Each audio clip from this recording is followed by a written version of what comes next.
secrets of different bills. Hey, don't condemn me, you need it, I got it listed here. You wanna make it, I'll show you just how to make it here. I got all the rarest bills, and I ain't done yet. Went from the finish to making bills like a prospect. Flow space and slashes to catching us with a lot of threat. You keep the medals cause the right one's coming up next. Only scratch the surface. Still they try to drag my name in dirt. They try to bring me down. See me winning. You ain't like me then. Yo, what's good, my nephews and nieces? This is your favorite uncle, Uncle Demi, and today I have another special banger for you, right? Today we're going to talk about this Tracy McGrady build, but before we get into the video, make sure you drop a like, subscribe, as like the video, push the video to the recommended, and of course subscribe and put your notification for my daily uploads. Without further ado, let's hop straight into this video. Okay, so we all know T-Mac, he's a shooting guard. He was 6'8", so we're going 6'8". We're going 210 pounds with a 7-foot wingspan, okay? So really tall, excuse me, long wingspan build. Now when it comes to our actual physicals, we're not gonna go too crazy here. He is 6'8", so we're gonna go 80 on the speed with ball, and we're also gonna go 80 with the agility. I think that's gonna be perfect. Then we're gonna go 67 on the strength. This will give us a silver physical finisher, and then we'll go 80 on our vertical, okay?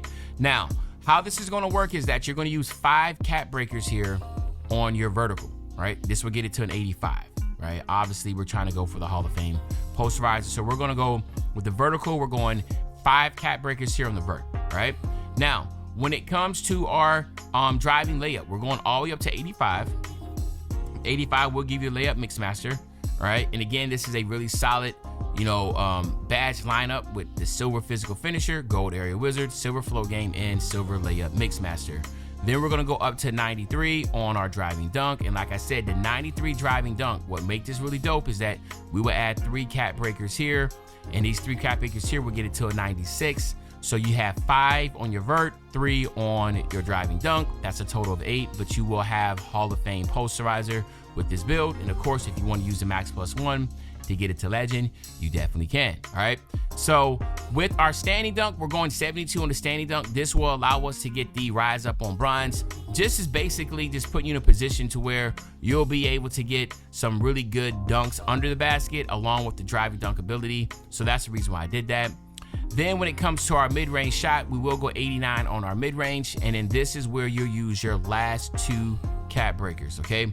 So this will get it to 91, which will get your shifty shooter to gold. So now you have gold shifty shooter, and you'll also have the gold set shot specialist. If you do not want to use your max +1 on your driving dunk, which I necessarily doesn't have to because it's already Hall of Fame, then you can use your max +1 to get the set shot specialist on Hall of Fame or your shifty shooter on Hall of Fame. Really doesn't matter. We will go 83 on the 3 ball to get our limitless range on bronze, and then we'll go 78 on our free throw for all my rec and pro-am players. So you should be set off pretty strong. Then when it comes to our pass accuracy, we will go 65 on the pass accuracy. Again, this is the lowest tier you should go. You shouldn't go no higher or lower with a primary scoring shooting build. We all know that. So again, every single year you try to find the minimum, and what I always say is that try to find the lowest you can possibly go and still get break starter.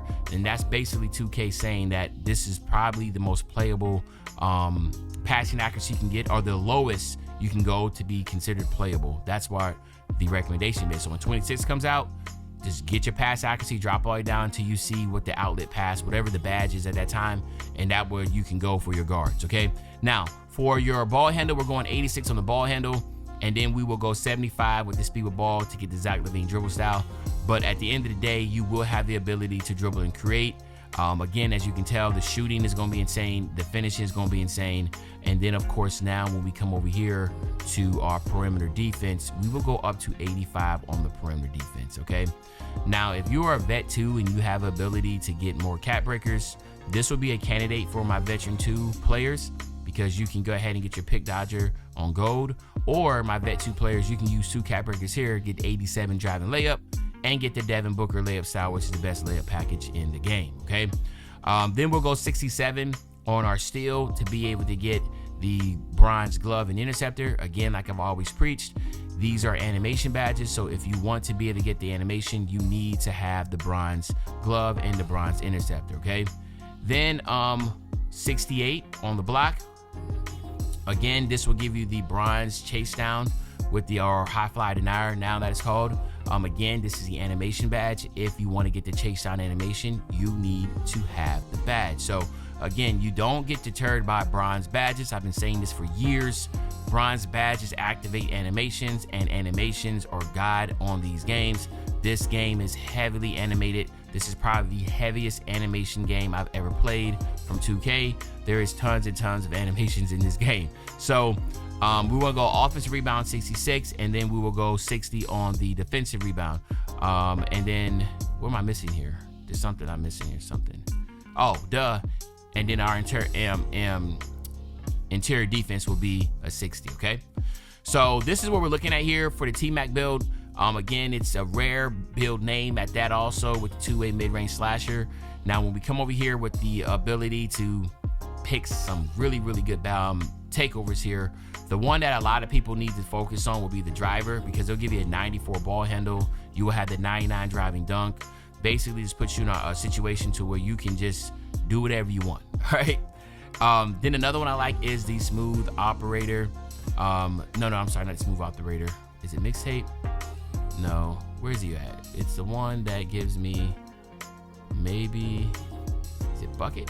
Close shot, driving layup, mid-range, no. Let me figure it out here. There it is, clinic. This gives you the driving layup, mid-range shot, and a three-point shot. Now, again, it's one of the few that actually give you the boost to your three-point shot. That's the reason why I went with this. And it also gives you the ankle breaker takeover, and this with the silky shooter. Basically, it's just something that you can see a T-Mac build in, because you cannot sleep on a 96 mid-range and a 93 ball. You do get a 92 driving layup also, and which is dope because you're already going to have the 96 driving dunk. So that is a combination that can be really dope. Now, obviously, people will look at something like this with the mid-range shot, with the marksman takeover. That is another one that, again, people can really enjoy. If you're not really trying to get the highlight ankle breaker and you just want to be able to make sure you can shoot it, this would be the one you want to lock in on. 96 mid-range, 93 ball with the 87 speed. And then that is pretty much the ones that I really like. Again, there's no right or wrong answer here. It's all about preference, because I can point out a couple that, you know, some people for some reason, shape, or form will gravitate to. And this is one of them. Again, it gives you the poster, it gives you 99, but it gives you the vert and the standing dunk. I'm not really a big fan of thinking that the vert really gonna play a difference in these dunk animations. I don't think so. Hasn't been proven. I haven't seen nobody, 2K Labs or 2, someone say that the vert really plays a critical aspect in contact dunks. So again, that's just something I will not get into. Again, anything that has to do with like this right here, it doesn't do like the main ones that you want to always. It needs to boost my three-point shooting. It needs to boost my ball handling, or it needs to boost my dunking. If it doesn't do at least 2 of the 3, don't get it. That's kind of how I look at it. This game is either about dunking the ball or shooting a 3. So if you can get the combination, that's great. Obviously, a takeover that I would love to have would be the slashing takeover one, which I'm not even sure. Let me see. I think that's in the S's. Which one? Yeah, the skilled slasher. What would you need for that? So you need the 85 3 ball to get it, but the skilled slasher would be one that I would like, right? Because that boosts my driving dunk and my 3-point shot. But you need to have an 85 3 ball. We only have an 83. That's the reason why I'm gonna have it. So that's kind of how I look at it with my takeovers. But then here you have my nephews and nieces as usual. You already know how I do, man. Tracy McGrady right there at the top. But the pleasant surprise is that you just don't see this name, okay? This is a very rare name that you just don't see a lot of, the two-way mid-range slasher. So let me know in the comment section what you think about the build. What would you change differently? But other than that, it's your favorite old head, Uncle Demi. I'll be back really, really soon with the banger, man. And you know, when I say back soon with the banger, you know exactly what I'm talking about. I'm talking about tomorrow, man. I'm out.